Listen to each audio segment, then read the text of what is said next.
Olá, boa noite a você. Este é o Jornal da Record. Devedores da Receita Federal vão ganhar desconto de até 70%. Justiça manda policial que matou guarda civil de volta para a cadeia. O Jornal da Record já está no ar.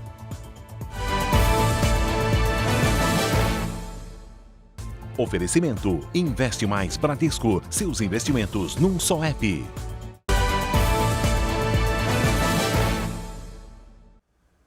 O policial penal que matou um guarda civil no Paraná teve a prisão domiciliar revogada pela Justiça. O Marcelo Borges traz os detalhes para a gente. Marcelo, boa noite para você. Boa noite para você também, Salsi. O policial Jorge Guaranho estava em casa e usando tornozeleira eletrônica desde quarta, quando deixou o hospital em Foz do Iguaçu. Ele ficou um mês internado, se recuperando dos ferimentos que teve na troca de tiros com o guarda civil e tesoureiro do PT, Marcelo Arruda. Marcelo comemorava o aniversário quando Guaranho invadiu o local. O policial cumpria prisão domiciliar porque o Complexo Médico Penal do Paraná chegou a declarar que não tinha condições de receber o detento. Mas a prisão domiciliar foi revogada depois que a Secretaria de Segurança Pública do Paraná garantiu que o presídio pode sim recebê-lo e realizar os atendimentos médicos necessários. Salsi. Obrigada, Marcelo. A cidade do Rio de Janeiro começa neste sábado a aplicar a segunda dose da vacina contra a Covid em crianças com idades entre 3 e 4 anos. O Leonardo Aki traz os detalhes. Oi, Léo, boa noite. É isso mesmo, Salsi. Boa noite para você, boa noite a todos. Olha, cerca de 40 mil crianças devem ser vacinadas nos postos de saúde do município, mas a aplicação é somente para a segunda dose. Um lote de vacinas foi estocado pela prefeitura para completar assim o esquema vacinal dessas crianças, que iniciaram a imunização no mês passado. Essas crianças não podem perder o prazo de 28 dias entre a primeira e a segunda dose. Agora, o detalhe é que continua suspensa a aplicação da primeira dose para as crianças dessa mesma faixa etária. O problema é a falta de doses. Agora, o Ministério da Saúde informou que negocia a compra de mais vacinas para a distribuição aos estados. Salsi. Obrigada pelas informações, Léo. O governo federal publicou o decreto que autoriza a relicitação do Aeroporto Internacional Tom Jobim, o Galeão, no Rio de Janeiro. Em fevereiro, a concessionária Rio Galeão divulgou um comunicado em que pedia para devolver a administração do aeroporto. O motivo alegado era a redução de passageiros. A atual administradora vai seguir na gestão do aeroporto até que uma nova concessionária assine o contrato com a União. A previsão é que o novo leilão aconteça no segundo semestre do ano que vem. Já em Minas Gerais, foi leiloado nesta sexta-feira o Rodoanel da região metropolitana de Belo Horizonte. A Virgínia Nalon conta pra gente agora quem levou a concessão. Oi, Virgínia, boa noite para você. Boa noite, Salso. Um grupo italiano bateu a proposta chinesa e venceu o leilão. A proposta apresentada foi de 91 milhões de reais. Agora os italianos ficam responsáveis pelas obras, pela manutenção e também pela operação do Rodoanel. A expectativa é pela assinatura do contrato, que deve acontecer em 2 meses. Já as obras só devem começar em 2024. A previsão é que o Rodoanel metropolitano fique pronto em 2030. O Rodoanel de Belo Horizonte tem previsão de extensão de 100 quilômetros e vai ser construído numa parceria público-privada. A concessão vale por 30 anos. Salsi. Obrigada, Virgínia. Boa noite para você. A Receita Federal vai conceder até 70% de desconto para as dívidas. O Matheus Scavazini tem todos os detalhes direto de Brasília. Oi, Matheus, boa noite. Boa noite, Salsi. A renegociação vai começar em setembro. Os benefícios para o parcelamento incluem dívidas de pessoas físicas, microempreendedores individuais e empresas. Para o público em geral, o desconto máximo passou para 65% e o prazo para pagamento subiu de 7 para 10 anos.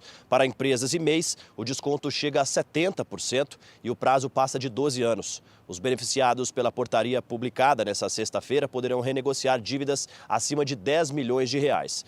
mas em algumas semanas o desconto, nas próximas semanas, deve ser divulgado um novo edital para dívidas de valores menores. As dívidas tributárias com a Receita que ainda não estão em contestação judicial chegam a 1 trilhão e 400 bilhões de reais. Salsi. Matheus, eu sigo com você para a gente falar de outro assunto de Brasília que diz respeito à indústria nuclear. Salsi, o presidente Jair Bolsonaro assinou nesta sexta-feira uma medida provisória que autoriza a participação da iniciativa privada nas indústrias nucleares no Brasil. A medida provisória permite que empresas privadas realizem a mineração de urânio por meio de parcerias com o setor público. O objetivo é aumentar setores de pesquisa e a capacidade de produção de urânio para usinas nucleares.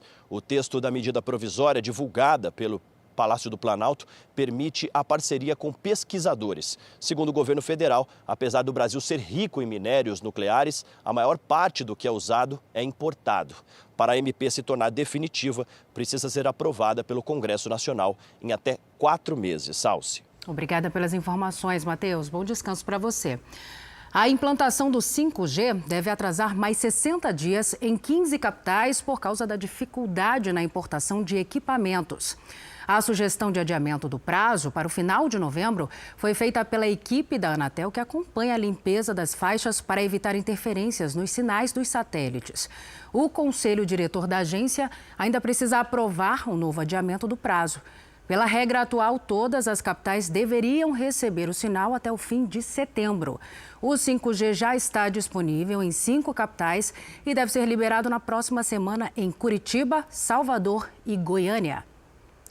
O agente de Salman Rushdie atualizou as condições de saúde do escritor que foi esfaqueado durante uma palestra nesta sexta-feira nos Estados Unidos. Segundo o agente, as notícias não são boas. Salman respira com a ajuda de aparelhos e pode perder um olho. O autor ainda teve nervos do braço e o fígado atingidos. O apresentador do evento, onde o escritor foi esfaqueado, já recebeu alta do hospital. A polícia identificou o responsável pelo ataque como Hadi Matar. Ele tem 24 anos e mora em Nova Jersey. A motivação do crime ainda é investigada. No fim dos anos 80, o autor foi jurado de morte pela maior autoridade do Irã. Segundo uma interpretação radical do islamismo, a obra Os Versos Satânicos tem passagens ofensivas à religião. Ainda nos destaques internacionais, um novo estudo mostrou que uma das regiões mais importantes dos Estados Unidos pode sofrer com grandes enchentes. As informações com o nosso correspondente Vandrei Pereira.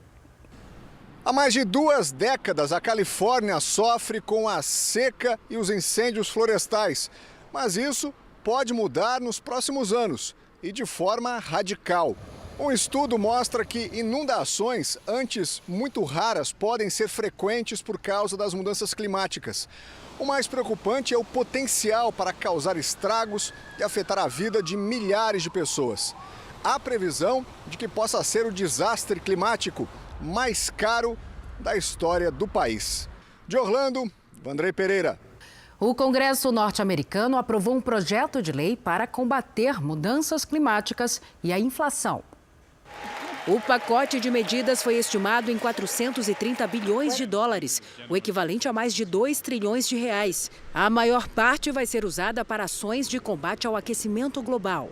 O texto, chamado de Lei de Redução da Inflação, também busca reduzir o custo de remédios para os idosos.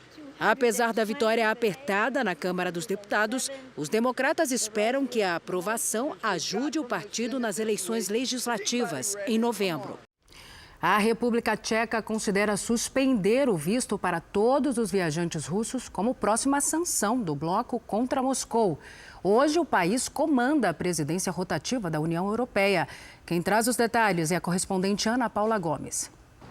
A informação foi divulgada pelo ministro das Relações Exteriores da República Tcheca e essa proposta deve ser apresentada aos integrantes da União Europeia até o final do mês. O pedido para que a União Europeia bloqueasse a entrada de russos já havia sido feito pelo presidente ucraniano Volodymyr Zelensky. A República Tcheca parou de emitir vistos para os cidadãos do país em fevereiro deste ano, um dia após o início da guerra no leste europeu. Desde então, a União Europeia já emitiu 6 pacotes de sanções contra a Rússia. De Lisboa, Ana Paula Gomes. O vice-presidente do Paraguai anunciou que vai renunciar. Ele entrou numa lista dos Estados Unidos de suspeitos de corrupção. Hugo Velázquez negou as acusações, mas disse que vai deixar o cargo para proteger o partido e o presidente do país, Mário Abdo. Velázquez também vai retirar a candidatura para presidente na próxima eleição, marcada para o ano que vem. E a brasileira Bia Haddad Maia venceu nesta sexta-feira a suíça Belinda Bencic e avançou para as semifinais do Aberto do Canadá. A atleta brasileira venceu de virada por 2-1 a partida que aconteceu em Toronto e teve mais de 2 horas de duração. Mais uma vez, Bia bateu uma adversária que está acima no ranking mundial. Este foi o Jornal da Record. Outras informações no Fala Brasil, edição de sábado às 7h30 da manhã. Você fica agora com as imagens que marcaram a semana e logo depois tem o Fala que eu te escuto. Uma ótima noite para você, excelente fim de semana. Cuide-se. Tchau.